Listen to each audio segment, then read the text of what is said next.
Hey guys, welcome to episode 3 of Acting Up with JB. I'm your boy JB. Before I get started, of course, thank you guys for tuning in whichever way you are. I appreciate it. Whether on Spotify, whether on YouTube, whether on Apple Podcasts, it means a lot that you're tuning in to talk to your boy. Well, you're not talking to me, I'm talking to y'all because I can't hear or see y'all. But you get the point. You get the point. As you guys can see, I'm adding a couple of elements to my little corner. Huh? What do you think? For the people that are watching, what do you think? So I have a lot of stories behind all these pictures that we're going to get into in just a second. But I'm kind of excited about this. I don't know.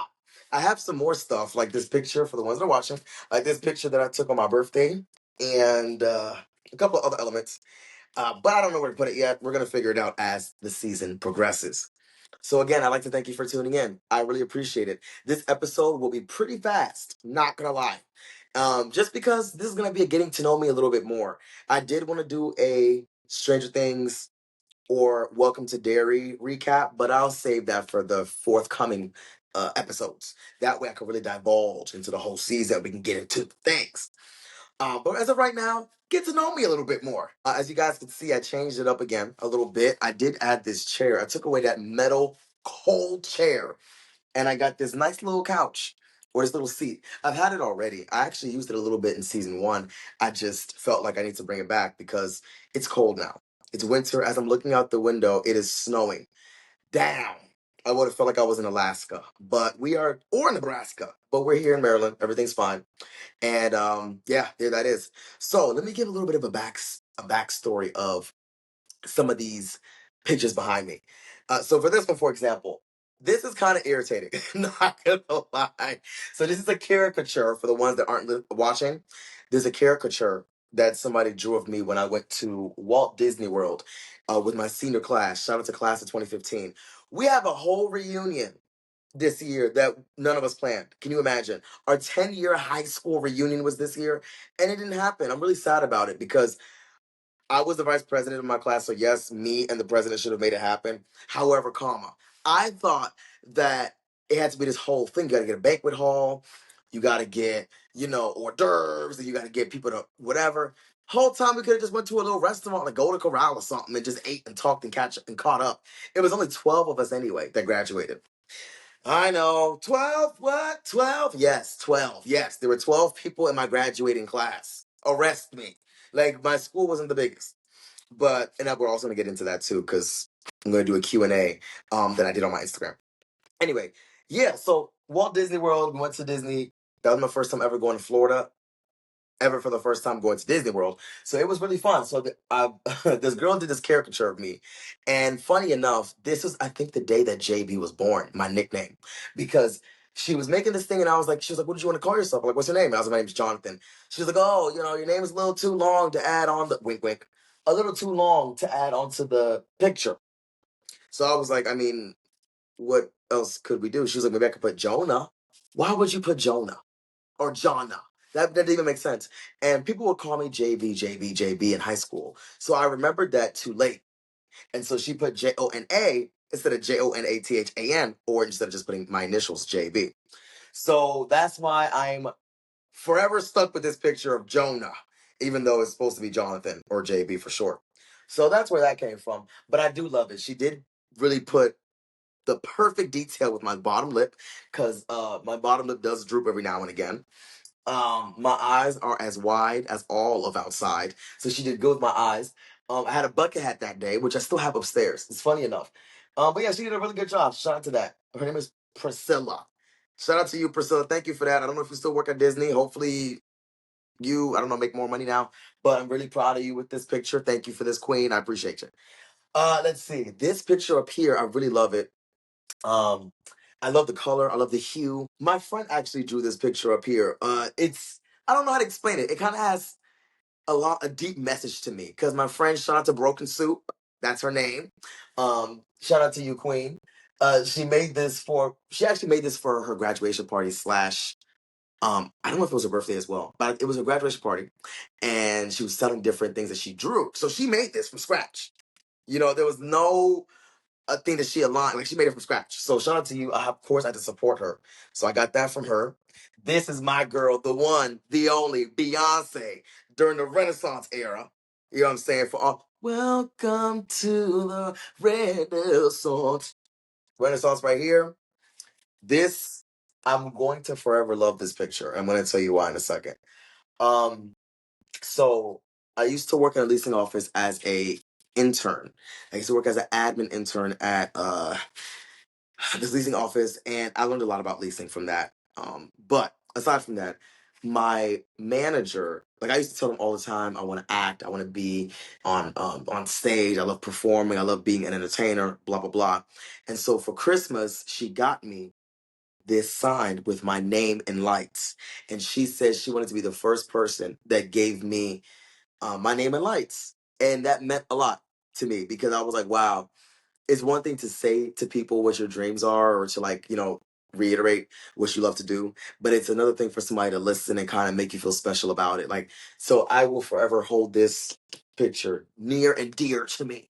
So I really appreciate you so much for this because my name is in lights and it will be in the future even more. But this is like so beautiful. Like, I don't know. It was just really nice to see for her to do that because she didn't have to. Funny enough, my other coworker in the leasing office got me because I used to love caramel apples. I used to love dipping my green apples specifically, not red, but green apples in caramel. And that was like my first time experiencing that. I never grew up eating caramel apples or anything like that. So for Christmas, she got me a tub of caramel sauce and like a bushel of apples. I said, "Oh, thanks." And I promise I crushed every single apple. And last but definitely not least, my girl Uncle Waffles. I'm a piano queen. My girl right here, I got this from Afro Plus Fest. Shout out to my friends that run the Afro Plus Fest. And she performed at that. Of course, you guys know I told you guys, I think episode 1 that I met her. I met my girl Uncle Waffles in New York in September. I didn't meet her this day that I got this poster. But they're passing out these posters in the crowd before she performed. And yeah, I've had it ever since. It has a little rip on it, but everything's fine. So there's that on that. That's the story behind all of these pictures and stuff behind me. Yes, I'm gonna add more elements and stuff. And I do want to say I have some of the best friends ever because on my stand is oh god, this microphone is messing up. Okay, hold on, yo, hold on. Okay, anyway, yeah, I have some of the best friends ever for many different reasons, but one of them one of them got me a gift. This is back in 2023. And she got me a gift that I will hold near and dear to my heart. Here it is. You guys, what? My friend Shannon got me a Miss Juicy bobblehead. And not only is it a Miss Juicy bobblehead, it speaks. I love this Juicy so bad. Of course, I watched Little Women of Atlanta. Of course, I did. Shout out to my girl, Miss Juicy. Shout out to Miss Minnie. May she rest in peace. Shout out to everybody that's on there, the twins and everybody. Miss Juicy, baby. Shannon, I love you so bad. Like, my friends listen to me. Like my boss listened to me. Like what's happening? You know what I'm saying? Like I appreciate everybody that has made you guys are adding elements to my podcast section. So thank you guys. Um yes, I love this. I will always cherish this. And yeah, oh, her little wedges geek. Hold on, let me show you guys her wedges. Her little wedges in this tear me up every time I see it. Like she really put this fit together and say, yeah, this is what I want my bobblehead to look like. These wedges take me out. So I love it. Shout out to you. Thank you. But yeah, so I'm just trying to add some more elements to my stuff. Nothing crazy. I just realized that some of you guys are not listening. I mean, watching. You guys are listening. So that was a Miss Juicy bobblehead that my friend gave me for my birthday, um, a while ago, and it's so nice. She has the red hair, the whole signature look, the red hair, the skirt with the top, and the wedges. So yes, that's what that is. So let's get this episode started officially. Happy Thanksgiving to everybody that celebrated Thanksgiving. I hope you guys had a wonderful season with your family, with your friends, with whoever you celebrate with. I had a great time with my family.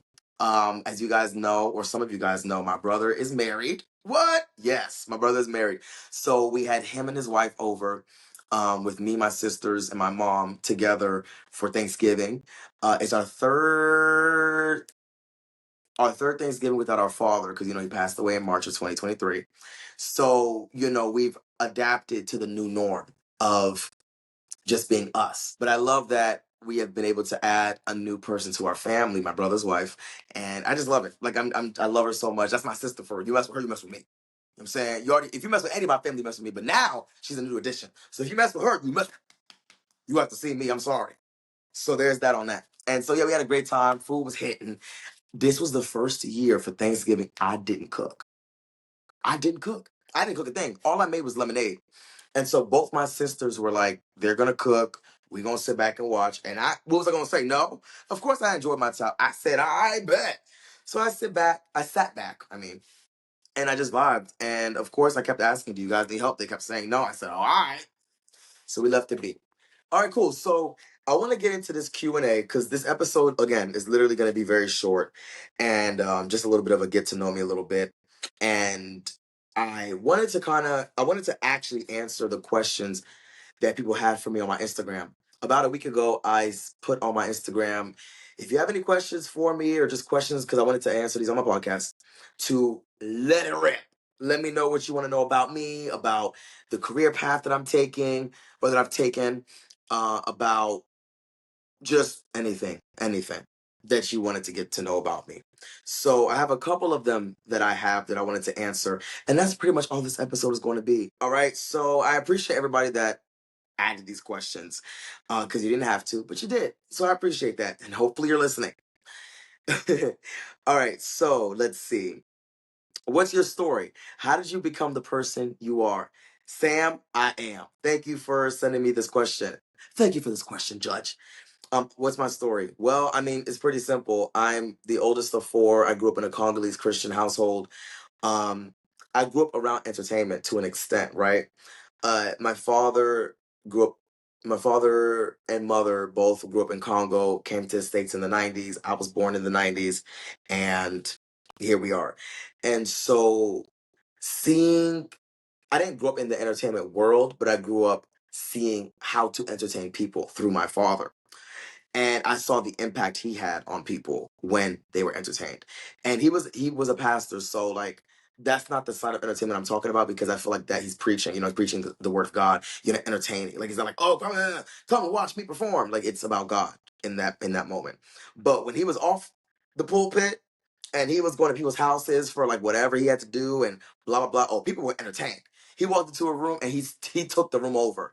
And I feel like to an extent I've capture some of that from him. I think that it's almost like innate. It's in my blood because even so, I see my siblings do the same thing.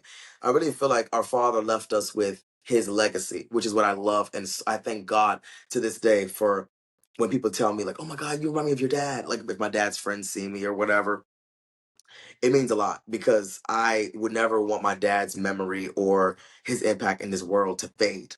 I want it to stay forever. So if that could happen through me and my siblings, we're gonna make sure it happens. Man. So that's kind of what it is for me. And then also like my father exposed me to a lot of different things in the entertainment world, like Martin Lawrence, Eddie Murphy, Chris Tucker. We used to watch Rush Hour together all the time. We used to watch Coming to America together all the time until he told me to close my eyes when they were showing inappropriate parts. Um, my wife and kids, like we used to watch a lot of stuff together, me and my dad, as well as me and my siblings sometimes. But I got bit by the entertainment bug through him. Now, I definitely had to grow into it and knowing what I like to do in it because I was still kind of shy uh, growing up. And I felt like I didn't want to, I don't know, growing up as a PK, a pastor's kid, preacher's kid, whatever. For the ones who did, you understand. Like, everybody makes a press. You got to be perfect. You can't be, if you sneeze the wrong way, they're going to tell your parents. You're going to be like, oh my God, I can't believe your son is such a heathen. What? And it's like, so it's really annoying. Um, it was really annoying growing up as a PK because it was as if I couldn't be a kid or I couldn't be somebody that could just be just a person. So it was annoying. So growing up in that way was a lot, but I guess part of that made me beat the status quo of that, like really push myself to be like, okay, and what about it? Like I feel like a lot of people that grew up in a church are like, oh, gospel music only and this and that. You know what I'm saying? CC Winans and what else? There's God in me, Kirk Franklin. And not just I love all those songs and I love all those artists. But I also love Beyonce too. Oops. And I also love Uncle Waffles. And I love the King of Pop, Michael Jackson. And the list goes on. Bruno Mars. I mean, the list goes on. So for me, I'm just a lover of entertainment. I'm a lover of music. I'm a lover of art. Let me just say that. I'm a lover of art. And so that's just what it is with me. That's a little bit about me as far as that. How did your question go? Let me look at it again. Let's see. How did I become the person I am? So all those facets have made me become who I am. And I'm just gonna hold my microphone because this little stand keeps messing me up. So I'm gonna hold the microphone for the remainder of the episode. Yeah. So I love music, and I feel like music has exposed me to a lot of different things. And I feel as though the art of making people happy is what has pushed me to do what I'm doing today. Because I realize that this world is already rough as is, and it's already a hectic world to live and be a part of. Um, so why not be one of the things that make people's lives a little bit easier? So I was like, that's what I want to do. And I got bit by the stage bug in college. But prior to that, I remember being in high school and having anxiety of performing, because when I was in high school, so I went to a Christian school my entire life. And funny enough, both my parents worked at the Christian school that I went to. Can you imagine? So I never left my family. I would go home, my family. I'd go to school, my family's all there. So it was really interesting. My dad was the security, my mom was she did a lot of different things there, and now she's a teacher there, but she was working there as well. And if I even did anything remotely wrong, inappropriate, whatever at school, they would run to my mom's office or my dad's post and let them know, yeah, your son. Your son got a lot going on. You got to talk to your son. I don't know what's going on with him. He is such a troublemaker. And I wasn't really a troublemaker in elementary and middle school. Like I wouldn't even say I was a class clown. I just spoke to everybody. You get what I'm saying? Like if they'd move me from sitting with my friend and they moved me somewhere else into the back of the class or to the side of the class, I knew that person too. So I'd be like, yeah, that teacher tripping. Like, Jonathan, you're talking again? I'm like, sorry. And then they'd kick me out.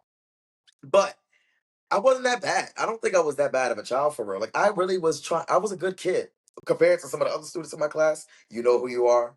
I wasn't that bad. But anyway, yeah. So that's kind of what it was.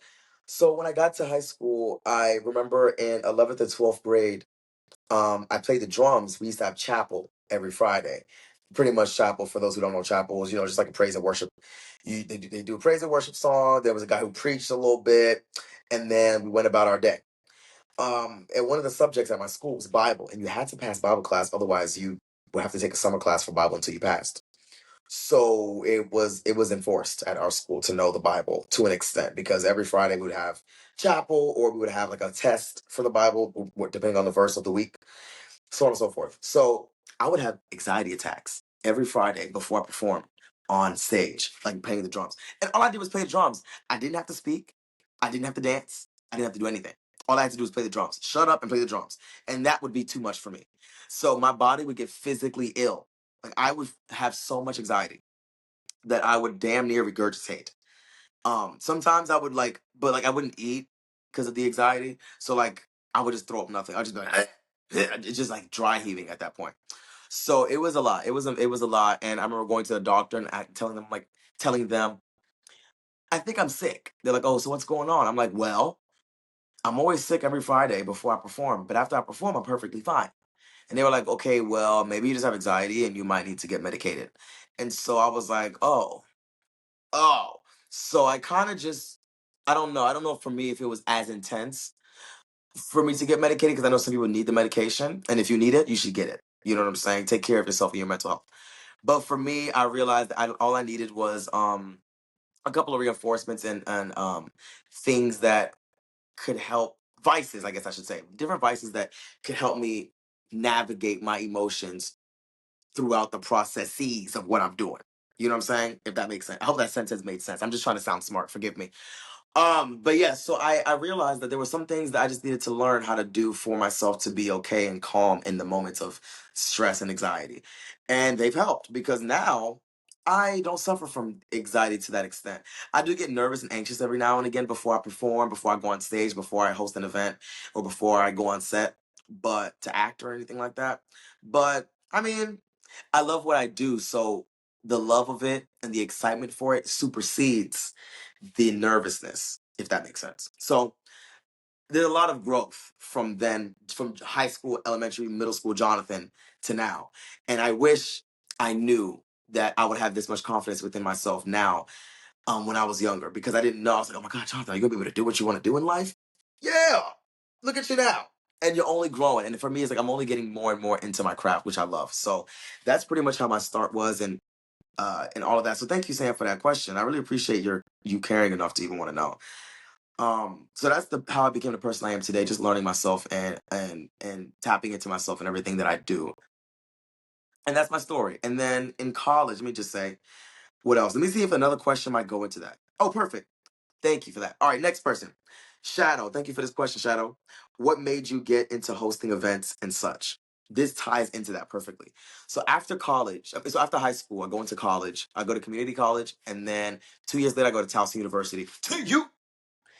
And I got into, what do you call it? I got into hosting events because I was just being myself, talking to my friends, having a good time, laughing, this and that. And my friends were like, "Oh my gosh, you should host our upcoming event with this guy named Delano and this guy named Saneme." Shout out to you guys. I miss you guys. You guys are the home skillet biscuits. Appreciate y'all.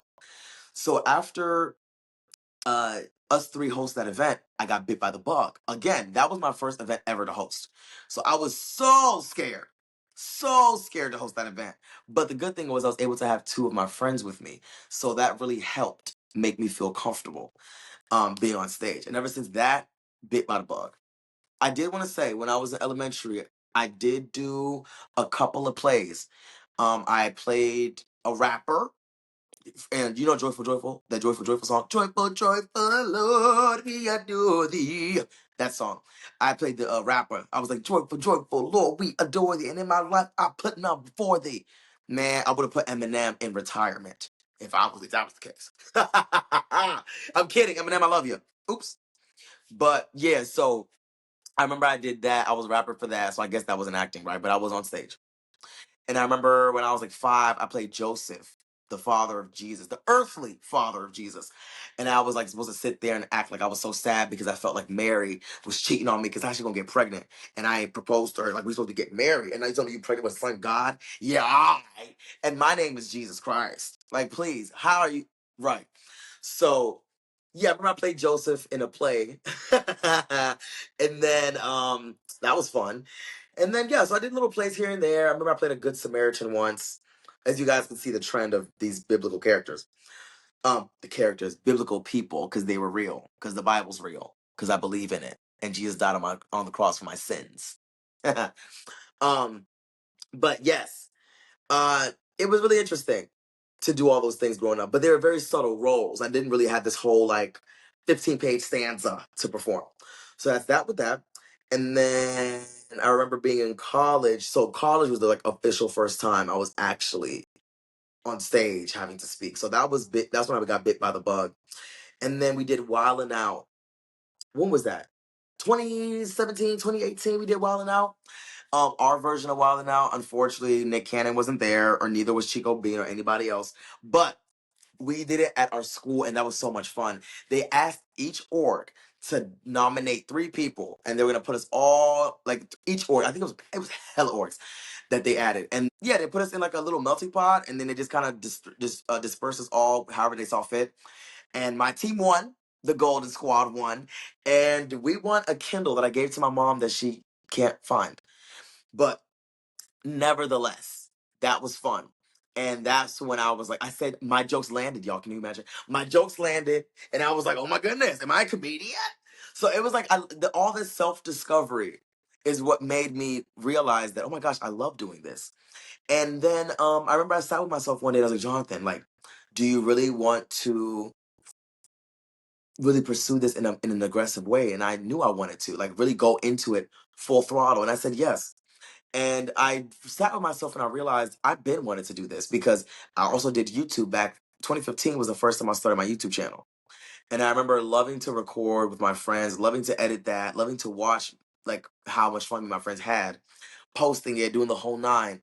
And I think that one of the things that have stifled me a lot in the things that I've been doing is consistency, which is why I told you guys my word for this year was consistency. Uh, and next year, my word of the year, 2026, is intentionality. because I want to move with intention with everything that I do next year. So there's that with that. And so, yeah, like, so all these things, when I sit back with myself and think about what I want to do with my life, I sit back and think about things that I've done. And it's all led up to me being in show business. So that's why I'm like, this is what I want to do. This is how I want to do it. So that's how I got into hosting events. And ever since then, after college, I remember people asking me, can you MC my wedding? Yes. Love hosting weddings now. Can you MC my party? Yes. I love doing that now. So it's like I'm saying yes to these opportunities and realizing how much I love them when I do them. So now I'm doing all kinds of stuff. Like, it's really fun. Like, it's a lot of fun, hosting events and acting and all of those things. And my first ever acting gig was 2021. I did this movie called I Can. There's no footage of it yet, but I did a movie called I Can, and that was my first lead project ever. And then ever since then, I've been on set. Like, I love it ever since. I've done a couple of shows here and there. My first time on TV, my TV debut was in 2023. I was in a BET film called BMF, the Tanisha Welch story. I played Tanisha Welch's son. And yeah, I don't know. It was a lot of fun. So that's my story. That's how I got into hosting events and such. Thank you, Shadow, for posting this question for me. I appreciate you. Let's see who's next. What got you, Henry? What's up, Henry? What got you into the lifestyle? Well, to answer your question, I kind of just did with those first two answers. I got into it just because I loved it, and I realized that I had the passion for it, and it didn't seem like work to me. It seemed like it just was just like, oh, I'm doing something that I love, and now I'm getting paid for it. What? We love to see it. My last question that I want to answer, because time is flying by. What is your favorite thing about being multifaceted and doing business with new faces? Hey, Day. Shout out to All About Day. Appreciate you, Queen. Happy to see you at the I'm a Piano party, huh? Good to see you, Queen. What about your favorite? What's your favorite thing about being multifaceted and doing business with new faces? What's my favorite thing about being multifaceted? Well, thank you for thinking I'm multifaceted. I appreciate that. Um, my favorite thing about it, just being, I guess, just being like a chameleon. I love the fact that I'm able to jump from one thing to the next because I love hosting. So it fuels me to see people's reaction to me and to see people's energy shift when I go up there and show my energy, because it feeds me just as much as my energy feeds the crowd.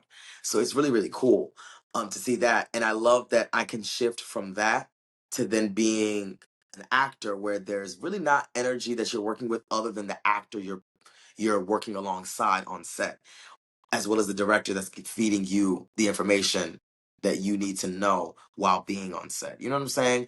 It's a different crowd for, just from those two things alone. So I think it's really cool because the one is more intimate, the acting side, especially with the scenes that you're doing.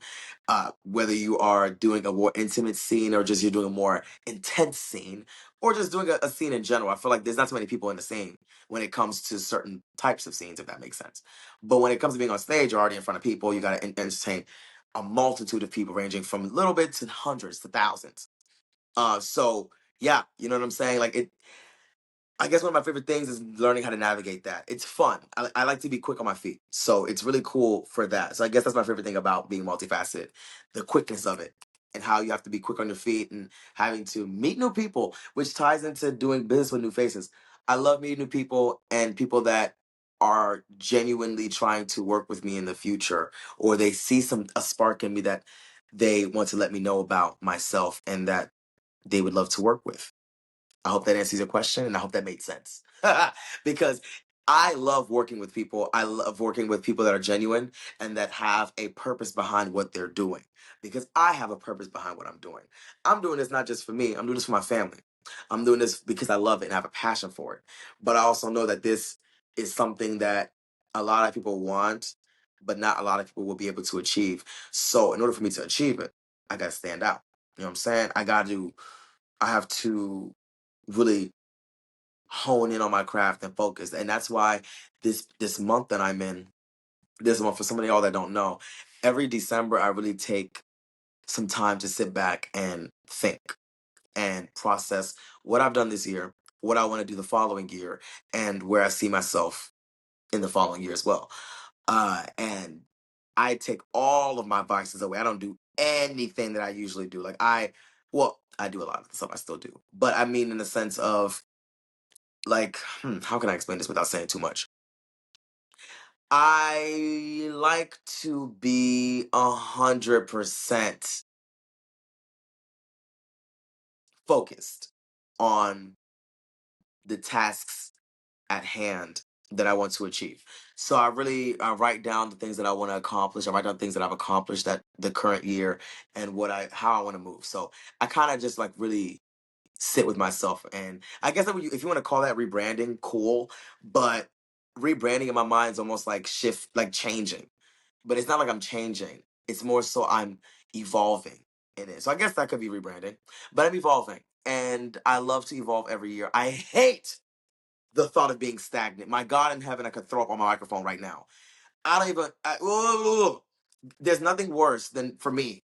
Well, there's a lot of things that are not good, but one of the things I hate for me or for any of us would to just stay stagnant. Like we have so much potential, guys, to reach our fullest potential in the things that God has for our lives, and to stay stagnant because you're comfortable in your environment, you're comfortable in whatever is not good for you or your soul. It's always good to evolve. I know change is scary. Trust me, I know firsthand. I know firsthand change is scary, but we have to see the beauty in it, because how else will you get out of your cocoon and become a beautiful butterfly? Exactly. So that's what that is. And that's why I like meeting new people, because I feel like I've met a lot of people this year that have helped grow me, and that have nurtured my talent. And all I would want to do is to do the same for other people. Like I pray that the people that I've ever come across feel like I've in some way, shape, or form helped them understand themselves a little bit more. It helped them have confidence in themselves a little bit more, because it's not easy trying to achieve your goals, especially when they're different than others. But yeah, you know what I'm saying? That's just that on that. So I appreciate all these questions. Truly, I do. I would want to answer more, but I guess I'll save that for some other times. I do want to have a segment where people ask me a Q and A, because I do want to do a call in, but I don't know how you can do a call in on a podcast. It's a podcast. So I don't know. Maybe when I get on radio or something, we could do that. But, because I used to do radio at Towson, and I forgot to say that. I used to do radio at Towson uh, for, I think, a semester. I used to have a show called Everything's Fine, and I think I said it on this podcast at some point. But I did that too, and I loved it too. So I just love all the sides of entertainment. And I appreciate these questions, guys. Thank you to all of y'all that have sent me a Q&A. Oh, wait, I have one more question. Oh my goodness. Larry, forgive me. I have one more question. How has your life changed now being the man of the house? Larry, thank you for this question. It is not easy. Being the oldest African son in a first generation, like being the first gen, is not the easiest. But I take it day by day. It was not easy when my father first passed, because it was a lot put on my plate at one time. I literally had an audition that was due 2 days after my father passed, that I did the day after we found out he passed. And I submitted it and booked it. Can you imagine? Thank you, God. And thank you, Jesus. And also thank you to my dad for interceding for me, because clearly he told God, he's like, hey, can you give my son that role? He's going through a lot right now. Um, yeah, so navigating the new normal from that was really tough, because since I'm the man of the house, I had to figure out so many things for my family, because my dad was the one that figured everything out. You know what I'm saying? I mean, duh, he was the man of the house. So it was a lot to navigate, because there's things that you don't know that your parents do, as far as what they do on the daily day-to-day tasks. You don't know what your parents do on the day-to-day tasks when you're a kid. And I was in my 20s. Well, I am in my 20s still, but I was 20s, what, 5 or 6 when my father passed. 24, 25, 3 years ago. 25 when my father passed. So I was turning 25. And so it was a lot going on for me. And me trying to just do things for my acting career, my entertainment career. So it's like, I wouldn't say I put it on hold, because like I just said, I did my audition like a day after he passed. But it's like navigating my own life, but also navigating the lives of the rest of my family was a lot. It was a lot, and it still is a lot because I'm still navigating that for my family to this day, and I will do it until for the rest of our lives because this is my family. You know what I'm saying? My father's gonna come back to life and take care of it. So um saying that to say it wasn't easy. It was very, very hard in the beginning, but I'm handling it. You know what I'm saying? I'm doing what I got to do. God doesn't give you anything you can't handle. So I had to just get used to the new normal and have to do that because I'm like, again, I'm doing this career for my family. I'm doing this career for myself because I love it. And so that's just what it is. I appreciate my family so much. We've been through so much. We are so resilient. So shout out to us. Shout out to us. And we're very strong. So I had to navigate it in a really aggressive way in the beginning, but now I'm getting used to it. I'm knowing how to compartmentalize everything. If I have to handle stuff for my family, I do what I have to do with that. Once I finish that, I focus on what I gotta do for myself with my acting. Once I finish that, I gotta focus on myself with the hosting. Once I finish that, I gotta focus on myself what I'm gonna eat. Once I figure that out, you just have to be, you just gotta know what you gotta do. So that's why people don't really know. We don't really know the day-to-day things that I go through. People just see me smiling with all my 82 teeth and think that, oh, Jonathan just has it easy. Right. Okay, if that's what you think. And I don't feel like I have to explain myself, to be honest with people. But I just feel like you never know what people are going through. So be kind to people. And that's why I move in the world the way that I do. Because I understand what it's like for people to not know what you got going on behind closed doors. And I don't know what other people have going on behind closed doors. So I try to move in this world with kindness and gentleness. And, it is what it is. Now, if you're mean and you're an a-hole, I'm not about to sit there and be like, oh, God bless you. I'm just going to turn around and walk away. I'm going to say God bless you in my mind, but I'm not going to sit there and be like, oh, amen, God bless. No, I'm going to just let you be your a-hole self, and I'm going to just leave you and I'm going to walk away. Yeah, so that's that on that. All right, now that's all the questions answered. Before I let you guys go, I do want to start incorporating a this or that segment because I really have this burden on my heart that I really want to talk to you guys about. Because I've talked to my friends about it and some of them feel different, but I don't know. So, coleslaw versus salad. Is coleslaw not the same thing as a salad? Let's talk about it. Coleslaw, right? How do you make coleslaw? Let's Google it because I really want to know what the difference between coleslaw and a salad is. Because all it is, if you really think about it, one of them has what, mayonnaise, and the other one has ranch dressing. Let's see. How to make coleslaw. Yeah. So cabbage, shredded curds, mayonnaise, vinegar, sugar, lemon juice, salt, and pepper. That's a lot. Okay. That's a lot more than I thought. Wait a minute. Oh. Okay, well, cabbage. Okay, so cabbage, shredded curd, so you all the fixins, right? Cool, great, awesome. Salad. You can put some you could iceberg. You know what I'm saying? You could do another kind of what's the other version of romaine? What's another one? What's it called? Arugula. So it depends on the kind of salad you want to eat. But all you got to add on that is some dressing, you call it a day. In my mind, it's the same thing. So it's not really a this or that. I feel like if anything, coleslaw and salad are cousins. And I remember I told my friend that.